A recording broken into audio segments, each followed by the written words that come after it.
연결해서 2차시 공부합시다. 7주 2차시 하고 있죠. 2장만 보도록 합시다. 이제 2장. 자, 이제 이 글이, 조혜진 소설 두 편을 분석한다고 그랬잖아요. 그러니까 2장에서는 조혜진 소설 산책자의 행복을 읽을 거예요. 분석하는 글이에요. 3장은 조혜진 소설 빛의 호의를 분석을 하고 4장에서는 이제 종합하는 그런 이제 구조로 되어 있어요. 글의 구조라고 하는 것은 여러분이 이제 읽으면서 이제 글의 구조적인 측면을 이렇게 한번 그 관심 있게 보는 것도 도움이 될 거예요.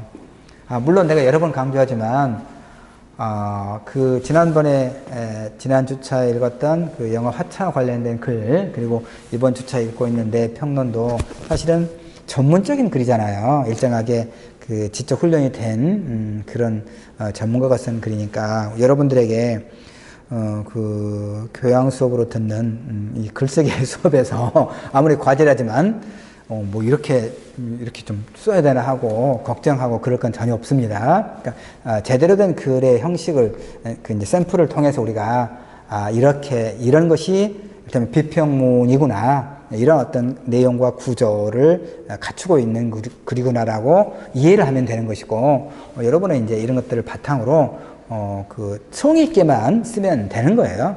성의 있게. 그러니까 글은 글쓰기 여러분 쉽나요? 어려워요. 그 다음에 재미있나요? 난 글쓰기 재밌다는 친구들 난 공감이 잘 안 돼. 글쓰기 어려워요. 글쓰기 왜 어렵습니까? 내가 여러 번 강조하지만 글쓰기는 노동이기 때문에 그래요. 노동. 컴퓨터 앞에 앉아서 그 머릿속에 떠오르는 머릿속에 떠오르고, 그 다음에 그것이 단일하게 떠오른 것이 아니라 여러 다양한 생각들이 복합적으로 이렇게 엉켜 있잖아요. 근데 이것을 자판으로 이렇게 자음과 모음을 합해서 문장을 만들어내면서 복잡하게 얽혀 있는 그런 생각들이 명료하게 좀 정리가 되거든요. 그러니까 글쓰기가 우리 학생들의 사고를 보다 명료하게 이렇게 해주는 그런 효과가 있는 거거든요. 그러니까 너무 힘들게 어렵게는 생각하지 마세요. 어렵게 접근하지 마세요. 글은 어렵게 접근하지 말고 하여튼 제대로 된 글을 한 편씩 우리가 읽으면서 이런 것이 비평문이구나, 본격적인 비평문의 내용과 형식이구나 라고 이렇게 생각하고 각자의 수준에서 성의 있게 이제 써내면 돼요. 그러니까 서투르는 것은 용서가 되나요? 말은 그렇게 하는데 하여튼 서투를 수는 있지만 성의 있게 쓰자 이런 얘기입니다. 내 주의는 무성의한 게 가장 좋지 않은 경우예요. 글자 포인트에 15포인트로 하는 경우 굉장히 무성의하죠? 10포인트 내지 11포인트 그 정도가 적당하고, 줄 간격 한 180 정도.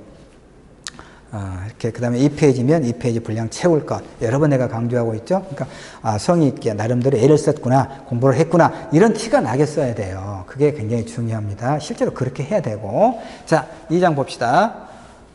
제목을 이제 적절하게 이렇게, 물론 여러분은 그 2페이지에 적은 분량의 리포트니까 이렇게 할 건 없습니다. 이건 이제 많은 분량이기 때문에. 이것도 내 평론은 200자 원고지로 80장 정도, 80장은 안 되겠다. 한 70장. 아니, 80장 될지도 모르겠어요. 한 7, 80장 정도 분량이거든요. 그러니까, 이제 그 4개로 이렇게 나눠서, 장을 나누어서 제목을 적절하게 배치를 했거든요. 분량이 많은 글은 그렇게 해야 돼요. 근데 여러분의 리포트는 그렇게 할 필요 없습니다. 그 다음에 또 하나 여러분에게 이제 알려주고 싶은 게 뭐냐면, 3주차 내가 그 리포트 작성법 특강에서 또 이야기했는데, 표절의 문제 있잖아요. 이제 표절의 문제를 뭐 1주차도 글쓰기 윤리에서 설명했던 것 같은데, 우리가 다른 사람의 글을 이제 인용을 할 때, 갖다 쓸 때 그 출처를 밝히지 않으면 그게 표절이 되는 거잖아요. 그 상당히 문제가 되는 거예요. 그러면 이제 다른 사람의 글을 인용을 할 때 어떻게 출처를 밝혀줄 것인가, 이것도 이제 한번 설명을 할게요. 자, 저기 봅시다. 저쪽에 여러분 지금 저기 4번. 여기 4번 보이죠? 이게 이제 각주죠, 각주. 자, 그러니까 요거 봅시다. 여기를 인용하고 있는 거죠. 이 베냐민의 미약한 메시아 주 어쩌고 몇 가지가 있잖아요. 그 다음에 요 문장은 내가 지금 인용한 거예요. 그렇죠? 다른 사람의 글을 인용한 것인데, 그래서 각주로 처리한 거죠. 그러니까 요 인용한 글은, 저쪽에 4번이죠. 여기 4번 인용한 글은 이제 여러분 그 인용할 때는 이렇게 하면 돼요. 저자, 윤교찬, 저자, 이 사람, 그 다음에 저자가 있고, 쉼표죠? 여러분 잘 안 보일지 모르겠는데, 내가 표시할게요. 쉼표. 그 다음에 윤교찬이 쓴 사도 바울과 베냐민의 메시아주의, 그리고 아간벤의 동시대성. 길에 복잡하고. 그러니까, 자, 이게 이렇게, 이 글의 제목이에요. 알겠죠? 제목. 그 다음에 쉼표. 그 다음에 이 글은 어딘가에 실려 있겠죠? 그래서 영어 영문학 21, 영어 영문학 21이라고 하는, 체계가 실려 있어요. 근데 이제 이게 좀 표시가 좀 잘못됐네. 요건 내가 잘못했네. 요것을 28권 1호가 영어 영문학 21 하고, 제 28권 1호 이렇게 됐어야 돼요. 그리고 난 다음에 자, 잘 봅시다. 글쓴이 인용할 때 글쓴이, 그 다음에 쉼표하고 표시한 다음에 이 글의 제목, 그리고 이 글이 실려 있는 저널, 책, 알겠죠? 책 제목. 그리고 난 다음에 여기도 쉼표, 왜 이렇게 잘못됐는지 모르겠네. 쉼표한 다음에, 그러니까 항상 쉼표 해주는 거예요. 그 다음에, 그럼 이 책을 발행한 곳이 있을 거 아니에요. 발행한 곳. 21세기 영어 영문학회. 예, 그리고 난 다음에, 요건 저쪽으로 가야 되겠죠? 그리고 이 책도 이 글 속에서, 이 글에서 몇 페이지인가, 어느 한 페이지가 있겠죠? 126쪽. 그 다음에 제일 마지막에 보니까 쉼표. 알겠죠? 사실 이 설명 갖고 알진 못해요, 여러분. 자꾸 이제, 제대로 내가 여러분에게 개인적으로 피드백 해주면 잘 알 텐데, 다른 거 한번 볼까요? 여기. 자, 중요하니까 좀 설명할게요. 여기. 자, 1번. 이것도, 자, 여기 좀 그러니까 외기 이후에 이런 배경을 꼽는다. 이것은 내가 다른 사람의 글을 인용한 거예요. 그러니까 인용 각주를, 자, 각주 1번 정리했죠? 이 글쓴이가 누구? 글쓴이. 그 다음에 글의 제목. 아까 있죠? 글의 제목. 여기, 이게 잘 됐네. 제대로 됐네. 그 다음에 이 글이 실려있는 저널, 책 이름. 옳지, 이렇게. 그 다음에 다 쉼표하죠? 쉼표. 그 다음에 이 글을 발행한 곳. 발행한 곳. 그 다음에 언제 발행했고. 그 다음에 이 글은, 이 내가 인용하고 있는 이 문장들은 이 글의 몇 페이지? 331쪽. 쉼표.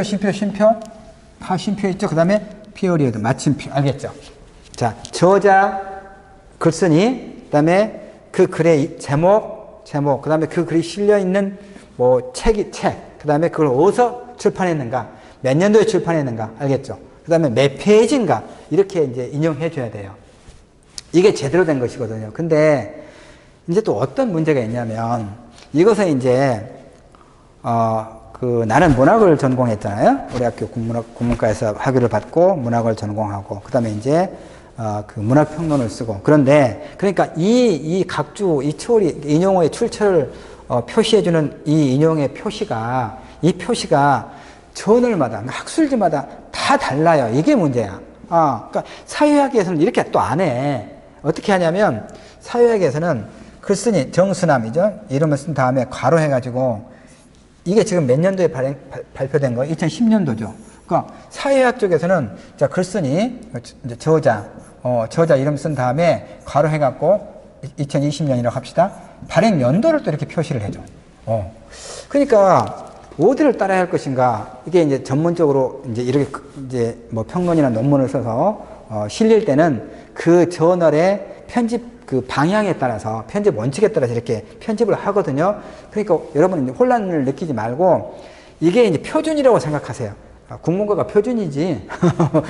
표준이니까. 이렇게 표준인데, 그럼 여러분의 그 2페이지 분량의 리포트에는 어떻게 할 것인가, 이런 문제가 있죠. 그러니까 2페이지 분량의 적은 분량의 리포트에 인용의 출처를 밝히기 다 시작하면 이 분량이 또 이 본문의 분량이 엄청나게는 아니겠지만 많은 부분을 이렇게 좀 더 이렇게 필요하겠죠.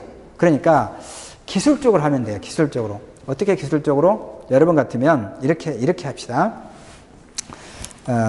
이제 제대로 된 이제 보고서 쓸 때는 이렇게 해줘야 돼요, 여러분. 근데 우리 수업에서 리포트 낼 때는 이제 좀 약식으로 합시다. 약식으로 나오고 약속으로 하면 되는 거니까 보통 이렇게 하기도 해요. 자, 요 문장, 인용한 문장을 각주해서 이렇게 다 제대로 해주는 것이 원칙인데, 이제 우리 리포트에서는 여기다가 꼽는다 해서 그 인용한 부분을, 글쓴이, 정수남이죠? 정수남 해서 몇 페이지 331페이지네. 331. 이렇게만 표시하세요. 알겠죠? 이렇게 표시하고, 이제 제일 마지막에 이런 식으로만 괄호해가지고 표시해 준단 말이에요. 그리고 제일 마지막에, 나는 이제 이것을, 각주를 처리해서 인용의 출처만 표시했거든요. 학술 논문 같은 경우, 지난주에 우리가 봤던, 화차 같은 경우는 그 학술 논문은 밑에가 이제 여기다가 각주를 처리해 놓고도 제일 마지막에 참고 문헌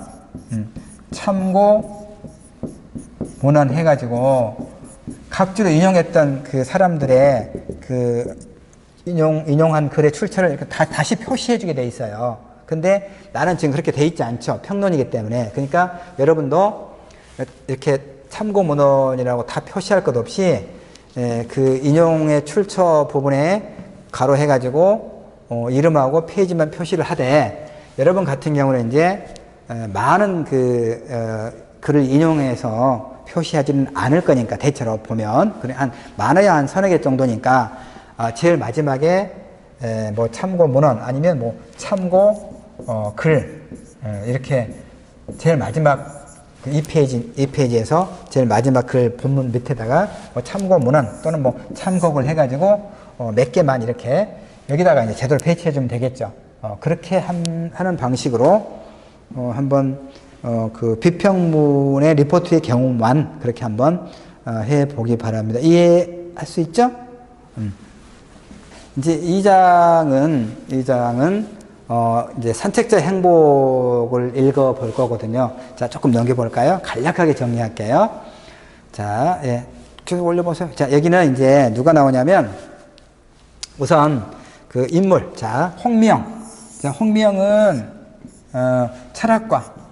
내가 철학과 전공 강의실인데, 우리 학교는 아니에요. 아까 우리 학교 분수대, 도서관 앞에 분수대 있어가지고 우리 학교를 이야기하는 건 아니고, 대학이라고 하는 게 이제 뭐냐면, 대학에 보통 그 뭐 진리 탐구, 상하탑 이렇게 이야기 하잖아요. 학문을 탐구하고, 이제 그런 의미로 내가 활용할 뿐이에요. 근데 이 소설에서는 어떻게 나오냐면, 20년 동안 그 대학의 철학과 그 강사였던 홍미영 선생이 대학의 구조조정, 대학에서 이제 우리 학교 같은 국립대학은 그렇지 않아요. 근데 사립대학, 일부 사립대학에서 이제 사실 학교가 우리가 이제 대학들이 교육부가 각 그 대학들을 다양한 어떤 그 항목을 가지고 평가를 해요. 몇 년에 한 번씩. 그래서 이제 뭐 등급을 나누고 그래서 그 평가의 결과를 가지고 재정 지원을 해요. 그래서 우리 학생들도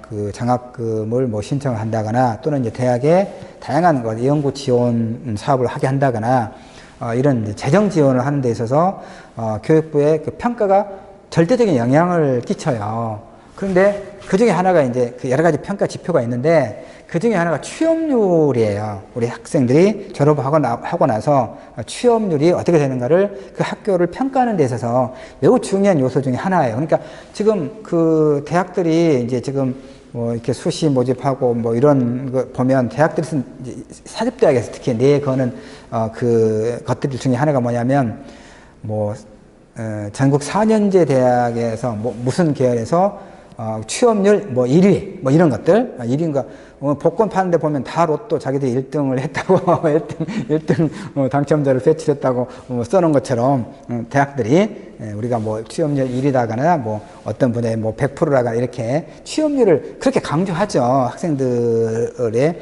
이제 그 학생들이 지원하도록 하기 위해서. 그리고 또 실제로 학생들이 이제 공부를 마치고 자신의 전공이든가 어떤 역량을 발휘해서 좋은 일자리를 갖게 되기를 또 애를 쓰고 그러는 거죠. 왜냐하면 이 일자리가 있어야 우리가 사람답게 이를테면 기본적인 삶이 가능하기 때문에 취업은 굉장히 중요하죠. 그러니까 교육부에서 대학을 평가할 때 취업률이라고 하는 지표를 강조하는 것은 뭐 타당하다고 볼 수 있어요.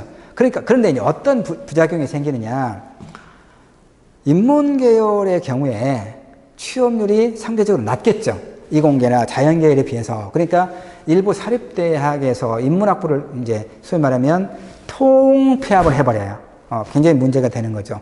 인문학이 모든 학문의 뭐 기본이다. 이런 식으로 이야기하면서도 당장 왜냐하면 취업률이 낮은 학과를 통폐합시키는 거예요. 그래서 이 소설에서 보면은 이제 어느 대학에서 인문학부를 합해버려요. 그래서 이제 철학과를 없애버린 거예요. 쉽게 말해서. 그냥 인문학부 해가지고. 그러니까 20년 넘게 철학과에서 오직 이제 철학과 공부하고 강의만 했던 이 홍미영 선생이 졸지에 대학에서 일자리를 잃고 쫓겨나는 거예요. 이 소설에서 그런 거예요. 현실의 문제이기도 해요. 자, 그래서 이제 홍미영은 별 저항 없이 어떻게 할 수가 없으니까 학과가 없어져 버렸는데 별 저항 없이 그걸 수락하고 체념을 해요. 근데 이제 설상가상으로 소설에서 이야기하는 거예요. 홍미영의 이제 나이 든 어머님이 이제 나이 들면 많이 아프고 그러니까 하여튼 암 치료를 한다거나 이런 비용이 많이 든 거예요. 그래서 의료보험만 가지고 비급여 부분이 굉장히 많아요, 사실은. 그러니까 의료보험만 가지고 해결되지 않는 그런 의료비의 문제가 또 심각하거든요. 그러니까 지금 학교에서 일자리를 잃은 데다가 이 어머니의 치료비를 대느라고 이제 집을 팔아야 됐어. 그러니까 일자리도 없어졌지, 집을 팔아야 됐지. 그러니까 어떻게 살겠어요, 이제? 하는 수 없이 조금 넘겨볼까요? 금방 거기서부터. 그러면, 여기 나오죠? 여기죠? 하여튼, 영구임대 아파트에 거주하는 형편으로 전락하는 신세가 돼요. 그래서 그녀는 이제 그걸 뭐라고 이야기하냐면 하나의 세계는 끝났다라고 생각해. 입과 거주지를 국가에 의탁해야 하는 그런 세계. 수치심은 사치가 되고 무엇이든 표현할 수 있는 인간으로서의 자유는 최후의 보루조차 될 수 없는 그런 세계. 그러니까 이 홍미영이라고 하는 철학과 선생, 20년 동안 철학과에서 강의했던 홍미영 선생이 마주하고 있는 현실이 지금 이렇게 돼버린 거죠. 입과 거주지, 그러니까 생활보호 대상자가 돼서 작은 넓고 남루한 영구임대 아파트에 거주하고 이런 국가의 지원을 받아야만 겨우 살 수 있는 이런 형편으로 전락해요. 그러니까 이제 직업이 없으니까 이제 어떻게 해야 되냐면 임대 아파트가 있는 어떤 시에서 자정부터 새벽 6시까지 일주일에 3번씩 편의점 알바를 해요. 여러분 상상해 보세요. 그러니까 이제 알바를 하는데 가끔 이제 그 손님들로부터 편의점에 들리는 손님들로부터 가끔씩 혹시 홍미영 교수님 아니세요? 이렇게 질문을 받게 돼요. 나도 그 빕스라든가 꾸꾸 이런 이제 그런 데를 가끔 식구들하고 한 번씩 가요. 즐겨 해서 가는데 특히 빕스를 가면 알바하는 친구들 중에 내 수업을 들었던 우리 친구들이 가끔 있어서 아른체를 하고 레모네이드도 하나씩 갖다 주고 그래서 참 고맙던데. 이렇게 이제 어디 가면 이렇게 우리 학생들이 여러 군데 이제 오랫동안 나도 강의를 해서 여러 군데 알바도 하기도 하고 하기도 해서 이렇게 아는 체 하고 인사도 하고 그럴 거 아니겠어요. 근데 하필 지금 이런 상황에서 편의점 알바를 하고 있는데 누가 홍미영 교수님 아니냐고 아는 체를 하면 이 사람이 그러냐고 반갑다고 하겠어요? 아니겠죠. 핍스 같은 데서 나한테 심정희 교수님이냐고 인사하고 수업 들었다고 그러면 내가 얼마나 반가워하고 좋아하겠어요. 근데 내가 만약에 이렇게 있다면 아니라고 하겠죠. 이 비참한 상태에 지금 가 있는 거예요. 그래서 어떤 게 지금 중요하냐면 이거예요. 이 홍미영 교수는 강의가 끝날 때마다 자기 학생들한테 종강 무렵에 이제 이렇게 이야기했다는 거예요. 생존은 스스로 해결해라. 생존은. 그러나 세상이 인정하고 우대해주는 그런 직업에는 연연해 하지 마라. 눈 가린 말처럼 정해진 트럭을 달릴 필요 없다. 이렇게 늘 강조했다는 얘기예요. 나도 이제 문학 수업도 하고 글쓰기 수업도 하고 이렇게 교양 수업 하니까 늘 종강 무렵에 비슷한 이야기 해요. 나는 이제 편지를 써서 우리 학생들한테 하나씩 나눠주고 늘 그러는데 이게 그렇게 이야기했던 이 사람이 지금 어떤 상태가 됐냐면 이제 편의점 알바를 하고 있잖아요. 근데 편의점 사장이 어떠냐면 지금 이제 그녀는 지금 아내와는 사별하고 편의점 그 주인이 다 큰 아들은 미국에서 결혼해서 지금 뭐 혼자 살고 있다는 이 편의점 사장의 그늘날에 아늑한 침대와 자족적인 식탁을 남몰래 탐욕은 하는. 그러니까 한 번씩, 왜냐하면 지금 그 편의점 알바하면서 새벽에 이제 그 유통기간 지나서 그 삼각김밥 같은 거 따로 놔두고 그럴 거 아니에요. 이제 그거 하나, 그 얼음이 그 사각거리는 그 김밥을 하나 이렇게 먹으면서 이제 이런 것을 한 번씩 그 상상을 한다는 거죠. 그러니까 이 홍미영 교수가 이런 상황에 처해 있는 거죠. 자, 이럴 때 이제 문제는 아까 중요한 게 뭐였죠? 이런 상황에서 어떻게 이 고통 너머로 이동할 수 있는가? 그 계기나 힘이 뭐냐? 이거였잖아요. 자, 그 다음 페이지를 한번 넘겨볼래요? 예, 그래서 이제 한 사람은 이제 여기까지만 조금 이야기할게요. 한 5분 정도. 예. 자, 아까 우리가 소설 읽을 때는 인물들을 위주로 이렇게 체크하면 좋겠죠? 홍미영 교수가 있었고, 그 다음에, 자, 이제 이 홍미영 선생이 지금 어떤 상황에 처해 있는가는 지금 설명했죠? 이제 메이린. 자, 메이린은 누구냐면, 중국 출신의 여학생인데, 메이린이 이제, 여기 와서 유학을 와서, 한두 학기 공부를 하다가, 지금 이제 독일로 이제 또 유학을 가 있어요. 그러니까 독일에서 유학을 하고 있는데, 이제 메이든이 이 여학생이 홍미영 전에 이제 그 홍미영 선생한테 메일로 이제 끊임없이 편지를 보내요. 조금 넘겨줄래요? 왜 그러냐면 이 홍미영 교수가 처해 있는 이 상황, 그다음에 메이린도 중국 학생인데 한국에 와서 공부를 하고, 그다음 독일로 가서 공부를 하고 있잖아. 근데 한국이든 독일이든 이방인이죠. 그러니까 늘 어떤 고독의 감각을 느끼고 이렇게 있다는 얘기죠. 그러면서 이 홍미영 교수가 한때 수업을 들었던 이 홍미영 교수가 어떤 상황에 있다는 것을 이제 이런저런 경로를 통해서 전해 들었다는 얘기죠. 그러니까 혹시 이제 그 상황도 이 메이린이 처해 있는 상황도 비슷한 데다가 그다음에 이제 이 메이린이 한국에서 공부할 때 이제 뒤에 넘기면 이제 이선이라고 하는 여학생이 나오는데 이 한국 여학생과 굉장히 이 메이린이 친하게 이제 지냈는데 이 이선이라고 하는 학생이 이제 자살을 했어요. 알겠죠? 그러니까 이 메이린은 이 홍미영 선생이 혹시 이선처럼 이를테면 이런 상황에서 우리에게는 이제 수업이 끝날 때마다 그렇게 이야기했던 이 선생이 이 교수가 어쩌면 어느 순간 이제 잃어버릴지도 모른다는 이런 이제 불안의 감각을 가지고 있단 말이에요. 그러니까 끊임없이 편지를 이제 보내는 거예요. 자, 뒤에 넘겨볼까요? 그런데 이 홍미영 교수는 메이린에게 답장을 하진 않아요. 그러니까 이제 제일 마지막에 보면은 이제 새벽에 넘겨볼까요? 아까 이선 이야기했고요. 23살에 이제 23살에 이선이 자살했다고 그랬잖아요. 그 다음에 여기 나왔죠. 그래서 유학생 메이린이 홍미영 교수에게 끊임없이 편지를 쓰는 까닭은 뭐냐? 그 자신의 불안한 삶을 견디기 위한 하나의 방편이기도 하겠고, 그 다음에 이제 바로 그런 거. 그러니까 누군가가 기억할 만한 이가 아무도 없는 삶이라고 하는 것은 얼마나 끔찍할 것인가 하는 것이죠. 주제의식이 좀 드러나고 있죠. 그 다음에 좀 넘기면 아까 이선이라고 하는 그 여학생과의 그 친구의 죽음과 연결해서 이 홍미영 교수가 이를테면 그렇지 않기를 은근히 이제 우회적으로 바라는 그런 마음을 적어서 보낸 것이죠. 마지막입니다. 이제 그러면 문제는 이거 있잖아요. 이 홍미영 교수가 그런 그 자본주의 삶에서 마주하고 있는 그런 나락으로 떨어진 삶을 어떻게 극복할 것인가. 우선 첫째가 그 이선이 아니라 메이린이 보내주는 그런 편지가 하나 있죠. 그 어떤 삶의 감각을 깨우쳐주곤 하는. 또 하나가 뭐냐면 홍미영의 절규가 있는데 이제 그 새벽에 편의점 알바를 끝나고 이제 집으로 가는 거죠. 편의점 사장과 교대한 후에 길을 가다가 뭘 발견하냐면, 발견이라기보다는 좀 그 미명이죠. 아주 환하진 않은 그런 시간에 가는데 이렇게 뭔가 목줄을 끄는 그 개가 쇠사슬을 끌고 목줄을 풀린 개 한 마리가 자신을 쫓아오고 있는 것을 느껴요. 그래서 필사적인 힘으로 도망을 가요. 도망을 가다가 골목이 끝나고 이렇게 아파트 단지가 입구가 보이는데 그 아파트 단지 안으로 들어가면 뭐 경비실이 있을 것이고 그러면 누군가가 도와줄 수 있겠죠. 그런데도 그런 생각을, 그러니까 개가 밤에 이렇게 큰 덩치의 개가 쫓아온다는 느낌이 들면 얼마나 두렵겠어요. 이것이 바로 그거예요. 이 홍미영 교수가 처해 있는 현실인 거죠. 이 자본주의 체제라고 하는 이런 어떤 그런 걸 의미해요. 그래서 이렇게 도망을 가다가 이제 이 아파트 안에 들어가서 구원을 요청할 수 있을 텐데 그렇게 하지 않아. 왜? 이 아파트는 내가 사는 아파트가 아니거든. 그렇죠? 그러니까 또다시 그러니까 이 독거노인과 장애인과 기초생활수급자가 사는 임대 아파트가 아니라는 얘기예요. 그러니까 또다시 거절당하고 싶지 않았다는 것.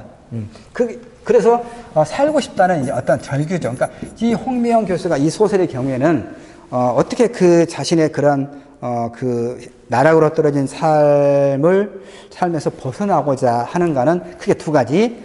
독일에서 유학하고 있는 메일로부터 부정기적으로 오는 메일. 그 다음에, 그것이 크게, 그러니까, 보이지 않는 끈으로 누군가와 연결되어 있다는 그런 감각일 수 있겠죠. 누군가가 나를 기억해주고 있다는 거.